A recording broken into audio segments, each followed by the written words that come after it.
Imagine a day where children are guided and nurtured in a way that honors their unique humanness. A day where, instead of being expected to change in order to fit in, children can be met right where they're at. Welcome to Where They're Planted, a podcast for parents and care providers of unique children. Caring for a child with a developmental, emotional, or behavior challenge, a neurodiverse brain, or difficult early life experiences can be confusing and exhausting. On this podcast, we'll help your child flourish and strengthen their roots by helping you not only understand them, but also gain the skills to help them bloom where they're planted. We'll use brain science, nervous system tools, collaborative strategy sessions, and a deep understanding of the developmental process to create a fertile environment around your child in order to nurture their growth. I am your host, Jen Bluske, an occupational therapist with over 25 years of experience and a parent coach. My most closely held title, however, is that of a single mom of 2 thriving adopted kids, so I have walked this walk. I am truly excited to share, teach, and dive into these important topics on each episode. Welcome back to this summer episode of Where They're Planted. I wanted to jump on here today in the midst of parenting reflection and transition. As we work hard to build our parenting work at Thriving Parents Collective into something that feels supportive and authentic, over the past few weeks, I have been taking a pause to really think through all of these things that I know as an occupational therapist and a parent coach, and really in relation to my own parenting. On this podcast, you have heard real stories from my experience, not only as a therapist, but also as a parent, and I've even heard from my daughter. And as I've alluded to many times, our paths have not been easy, right? There's been its own trauma and its own ruptures and connections and major transitions. And I'm really at this time reflecting on those transitions. And sometimes, it's really pushed me as a parent, even with all those skills that I bring from my day job.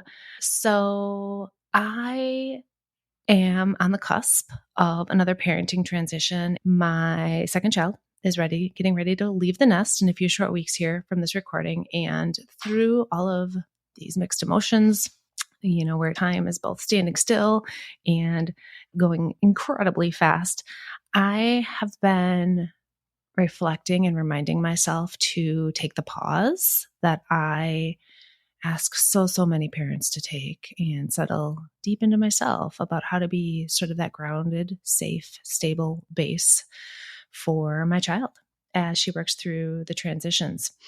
And so I'm going to take this summer to do that, to transition and to really sit with, what parenting means and how we really authentically show up for our kids and how we show up for you here on this podcast. So don't worry, episodes will be back in the fall.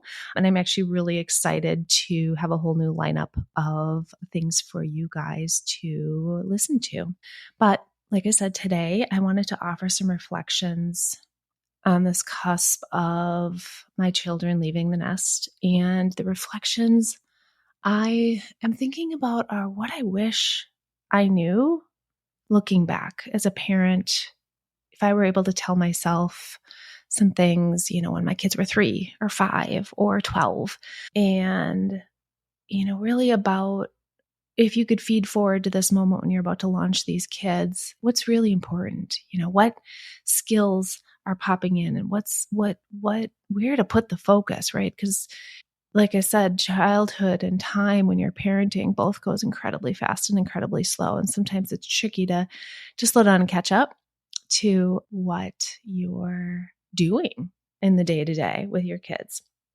And so this idea came to me as I was sitting on my front porch every year, even though through my best abilities to not let it happen, there was a bird's nest built. And so this year I was watching little baby birds grow, and the mom and dad kind of come in and support these baby birds. And, it really struck me that initially in our parenting, not only our baby bird parenting, but our human parenting, we need to be almost 100% in charge. We need to really keep our little humans alive.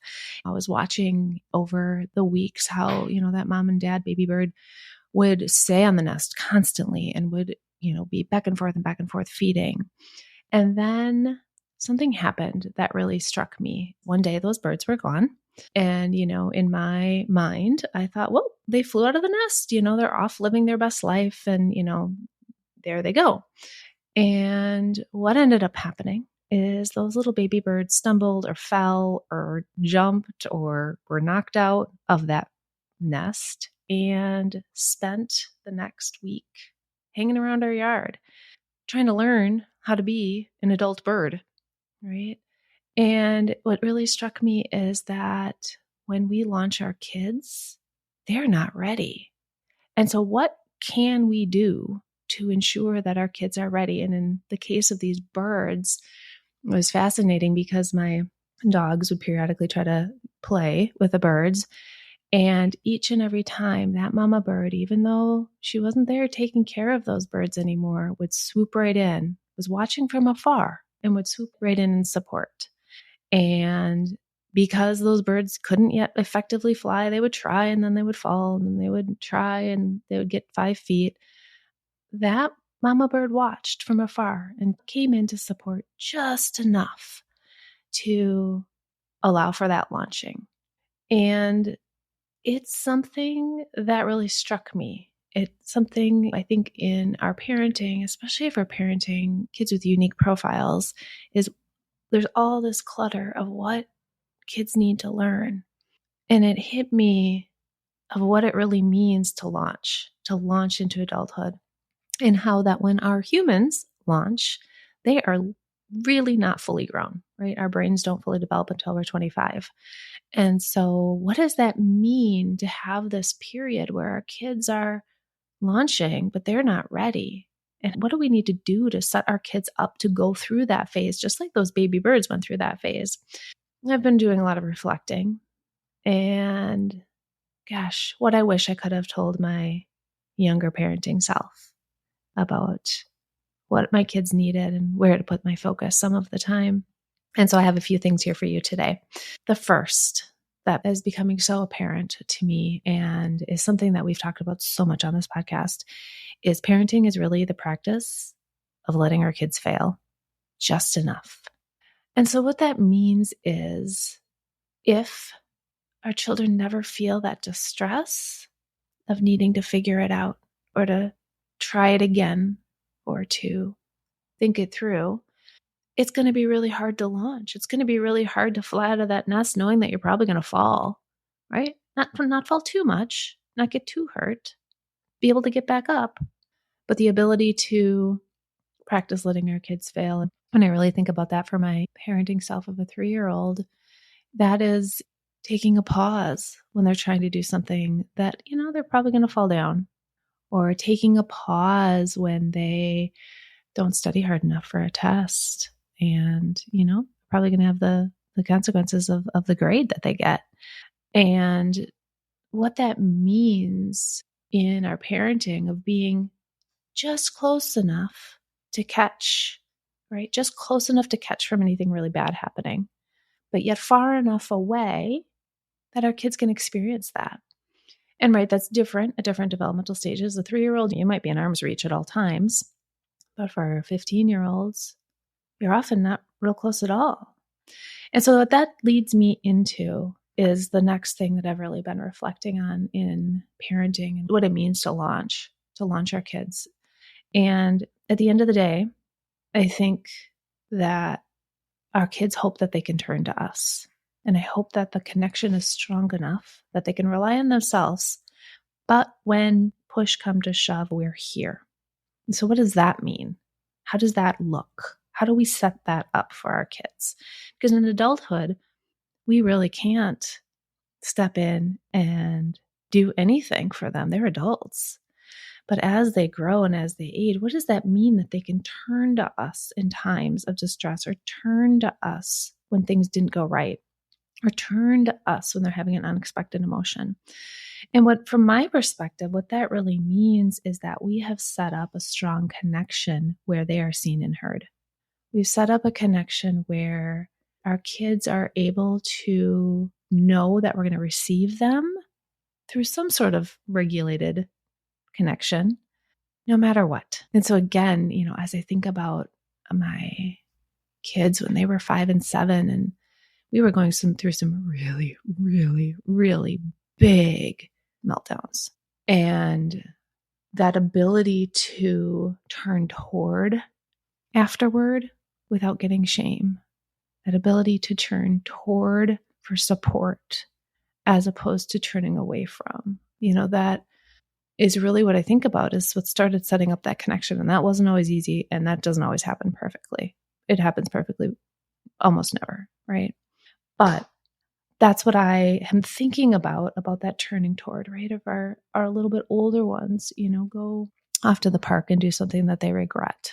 What does that mean? They crash off their bike, right? And after the 25th time of being told, be careful on your bike, and they come back with a gash on their arm or their leg, that they can turn to us and say, gosh, I screwed up. I messed up. Ugh, can you help? And that we can receive them. What that also does is it teaches our kids that they can turn to themselves, that they don't have to fall into the shame cycle of, see, I messed up again and I'm no good and all of the things.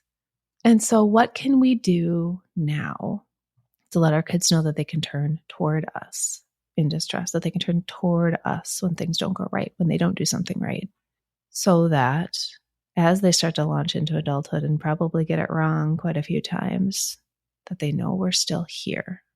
The other thing that I've really been thinking about in what it means to really let our kids go is their ability to effectively speak their truth. It's a wild world out there. There's lots of opinions. There's lots of rights and wrongs and places to fit and places that you don't fit and actions you want to have on the world. And what does it mean to effectively speak your truth, effectively speak your authenticity? And then I think about what that means in development. And in development, I feel like, we've got our 3-year-olds, right, who are, no, I want to do it myself. I want to be able to do it myself. I'm wearing only the red dress today for the next week and a half, whatever it might be. And when I think about it developmentally, that's the start of your really being able to speak your truth and your authenticity. That doesn't mean as a parent, you're never going to set a boundary, but being able to show our children that they are seen and that they are heard, that their voice matters, is something that I think is a thread that can support our kids into adulthood. And so this is going to look really different for every child. Sometimes it happens verbally and sometimes it happens non-verbally, and that's just as powerful, to be able to really let them know that their authenticity matters, what's important to them matters, and that people have differences of opinion, and that's okay. I think in parenting, sometimes it's interesting because we sort of see our way as right. And a lot of the times our way is right because we've had way more lived experience than our kids. But where can we point out the differences? I like chocolate ice cream and you like strawberry. Huh, cool. I don't even like strawberry, but you do. That's really cool. Where can we help our kids know that they are authentically themselves and they're not an extension of us? Because the reality is when they leave the nest, they are not an extension of us anymore. We don't have a way to hold on to them other than through connection and them knowing that they are truly seen and heard. The other thing that I've been thinking about in, launching, and what I sort of wish I was able to tell my younger self, is don't forget about joy. When our kids are young, when they're 2 and 3, sometimes even 4, it feels like they're never going to be off of our bodies. Like they're kind of like climbing on us all the time and always near us. And sometimes we are so depleted. Often we are so depleted. And then they grow a little older and that natural play isn't as easy anymore. And where are we finding joy? Where are we finding joy with our kids? Because again, in the end, as they fly away, as they go become their own humans, as they go on their own journey, can we connect back in with joy? Do we have that routine of being able to find joy together? And again, in all of the noise of parenting and all of the noise of childhood and all of the noise of society, can we find those moments of joy so that when they do fly the nest, I'm grappling with this myself right now, that we get the touch points, with our kids of joy, those little moments. They look real different when your kids fly. They look like, moments in the car that might be a text, or it might be a quick lunch. I know with my son who's in college, I might get a quick lunch periodically. And that's great. Those are those little moments of joy because he's off flying. He should be flying. He's on his own journey. He's not on my journey anymore. And so in our parenting, when our kids are younger, is remembering those little moments of joy, not big, right? We're not going to put the pressure on ourselves to have big moments of joy. They happen sometimes, but that's a lot of pressure. I'm talking about the little ones, talking about the little glances, the little inside jokes, and those connections allow our kids as they launch to come back, to circle back when they need us, to circle back when they're longing for us. And so I know for many of you listening, you're probably far, far away from launching kids out of the nest. And it's something that, at least in my world, nobody predicted or helped me figure out. And I'm excited to allow all you guys on this journey with me as I reflect back to those younger years of parenting. And so I think I'm going to leave it there. We will be back with all new episodes coming in September. And we are very, very excited. We're going to have some new series. We're going to have some new guests on and really talking about how we do this work through OT and through parenting. If you're looking for more during this summer break, you can feel free to check out our website at Thriving Parents Collective and some of our new programs. We're just about ready to launch our parent coaching OT masterclass, where you're going to get a lot of training and a lot of community support and then some one-on-one time with me. And there's a whole bunch of other things to check out as well. All right. Thank you so much. Where They're Planted is a Lit Path Studios podcast and is produced by Jamie Gale and Jen Bluske. Music is by Gaston Reen and Pod 5. Thank you for loving your child right where they're planted.